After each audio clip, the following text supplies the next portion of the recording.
In this video, I will be recapping the German psychological thriller film Good Night, Mommy. Please note that spoilers will be discussed, so proceed with caution. The film follows the story of a family comprising a mother and her twin sons, Lucas and Elias, who have recently moved to a new house near a forest and a lake. The mother was a well-known choir member who appeared on local TV. One day, while playing hide-and-seek, Lucas and Elias realize that their mother's face is heavily bandaged after undergoing plastic surgery. The twins begin to question whether the woman behind the bandages is truly their mother. They become increasingly suspicious of her behavior, leading to a tense and unsettling atmosphere in the house. As the film progresses, it becomes clear that the mother has died and Lucas and Elias are being cared for by their aunt, who has undergone plastic surgery to look like their mother. The twins' suspicions were well-founded, and the twist leaves the audience shocked and disturbed. Upon realizing that their mother has returned home, the two brothers eagerly rush to meet her, only to find a woman with a bandaged face. Despite their surprise at her appearance, they obediently follow her commands. However, something seems amiss. The woman, who is their mother following cosmetic facial surgery, only seems to pay attention to Elias. She provides him with food and drinks, plays with him exclusively, and only responds to his words, while Lucas is left feeling ignored. Furthermore, due to her ongoing recovery, she introduces new rules, such as complete silence being necessary within the household. The twins were told that there should be no visitors, no animals, and no bringing in things from outside.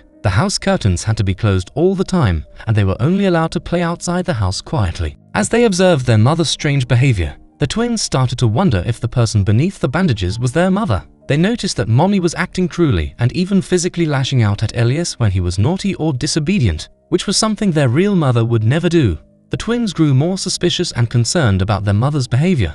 They started to investigate, hoping to uncover the truth about what was going on with their mother. However, their quest for the truth was met with resistance and obstacles. Will the twins be able to uncover the secrets behind their mother's unusual behavior, or will they be silenced and left in the dark forever? Lucas and Elias became even more convinced that the woman claiming to be their mother was an imposter because of the way she scolded them. They couldn't shake off the feeling that their real mother would never speak to them that way. In a dream that they both shared, the boy's mother appeared before them in the woods wearing only her underwear. She then removed all her clothes and unwrapped her bandages. Her head started to shake and spin uncontrollably. The following day, Lucas and Elias began to rebel against the woman who claimed to be their mother. They deliberately caused trouble and eventually got into a fight, demanding that their real mother be returned to them. The mother is deeply concerned about her children's behavior, believing that they have gone mad.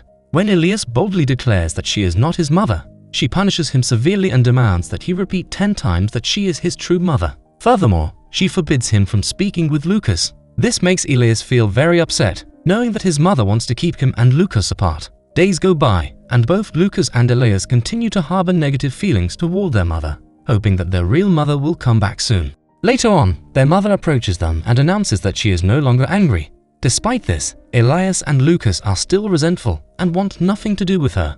After Mommy entered the room without bandages on her face, Lucas and Elias were still unsure if it was their mother, despite comparing her to an old photo. As an apology, Mommy gave them a boomerang. Elias asked for permission to play with the boomerang outside, and when Mommy opened the back door, the boys ran away. They made their way into town and eventually found an old church, where they sought out the priest for help.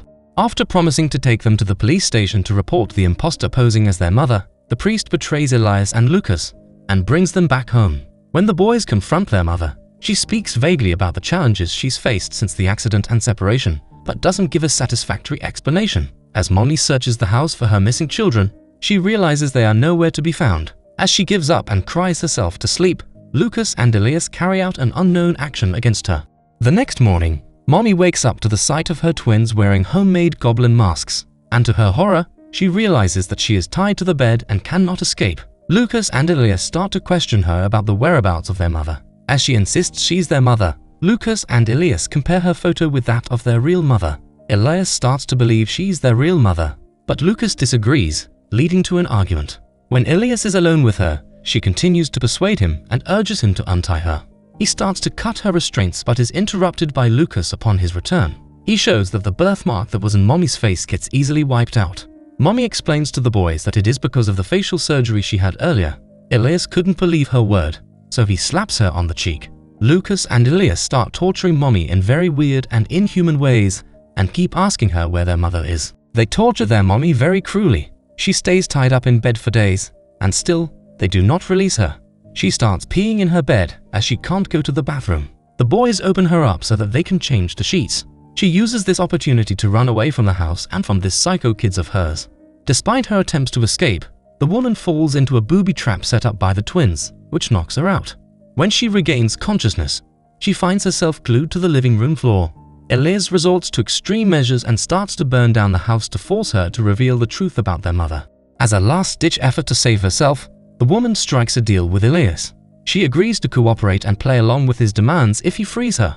In exchange, she promises to pretend that Lucas is alive again and fulfill all of his desires, including making his breakfast and fulfilling any other request of his. After tearfully explaining to Elias that Lucas' death was not his fault, she begs her son to set her free so they can both move on from the tragedy. It is then revealed that Lucas has never existed and was merely a hallucination, a result of Elias' dissociative identity disorder, as he is incapable of accepting the reality of his other half's demise. Initially, the mother plays along with Elias, pretending as if Lucas was still alive. However, Elias challenges her to prove that she is their mother by telling him what Lucas is doing.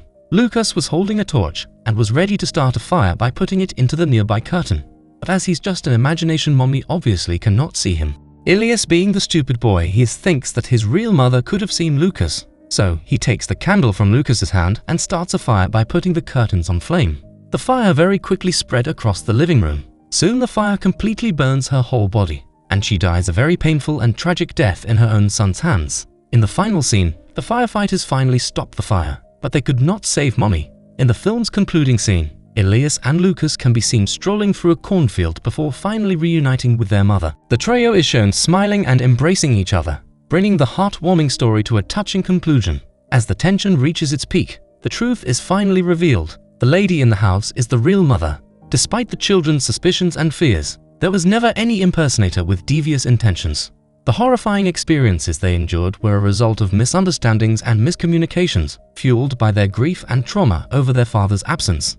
With this realization, a sense of relief washes over the family, and they can finally begin to heal and rebuild their relationships. Goodnight, Mommy. Indeed, a once loving family lived in a beautiful home, but their lives were shattered by a divorce and the tragic death of their son Lucas. The mother, desperate for a fresh start, decided to undergo plastic surgery and sold their old home to move to a new place.